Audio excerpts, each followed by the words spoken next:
Wondering if Cupertino is the right fit for you? As a Bay Area native, I know the ins and outs of what life here is like, and today I'm going to help you weigh the pros and cons of living in Cupertino, California.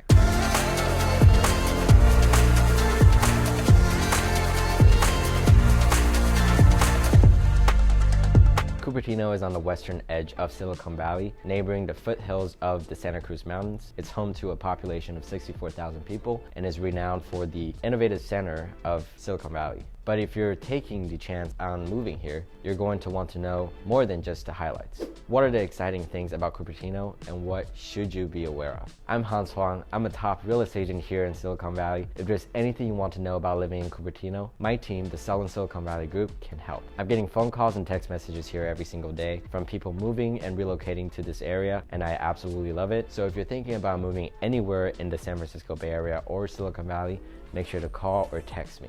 Okay, so now on to the pros and cons of living in Cupertino, California. First things first, technology. Cupertino is home to Apple headquarters, so there is an established benefit of having one of the leaders of technology here in your neighborhood. Many Apple employees live in Cupertino, meaning they have short commutes. Cupertino is central to both the larger and the smaller cities that you'll find in Silicon Valley, so even if you end up working outside of Cupertino limits, your commute coming in shouldn't be too long.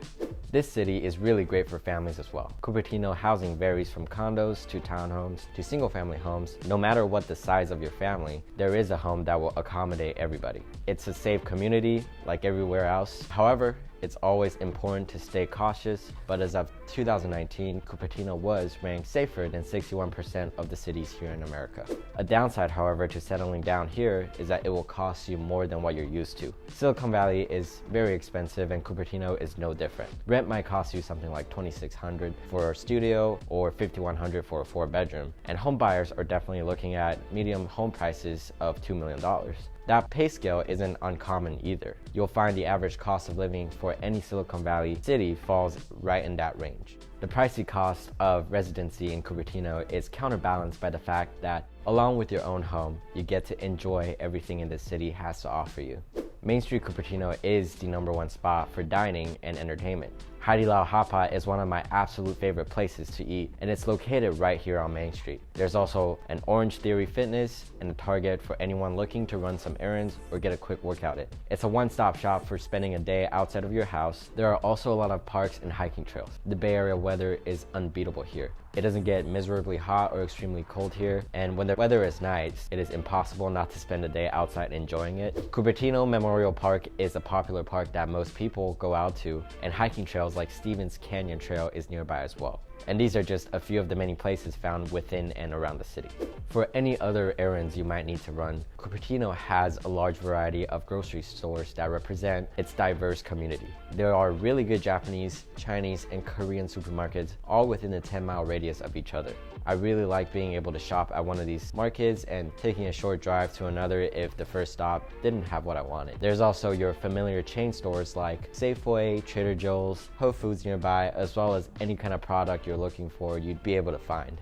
Another thing to be aware of before coming here is that Cupertino does not have a lot of driving alternatives. To get where you need to go, it's going to be a lot easier for you by driving around yourself. There aren't a lot of public transportation options here in Cupertino limits. There is a light rail system and a Caltrain and BART stations in the cities surrounding Cupertino, so if you really didn't want to drive too far, you'd be able to drive the short distance to the stations nearby in Cupertino. Specifically, driving your own car is definitely the best option.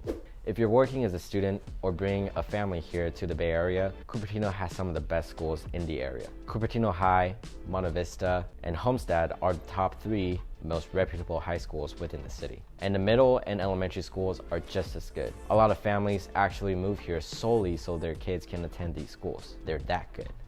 Cupertino is a great place to settle down and enjoy the comforts of one of Silicon Valley's wonderful communities. If you're thinking about buying a home in Cupertino or anywhere in the Bay Area, maybe you're confused about where to begin or simply looking for something or someone to help guide you along in your journey. Text the word consult to my phone number down below to schedule a free 15-minute phone call with me to see how we can help. This is Huang with the Southern Silicon Valley Group, and I will catch all of you in the next video.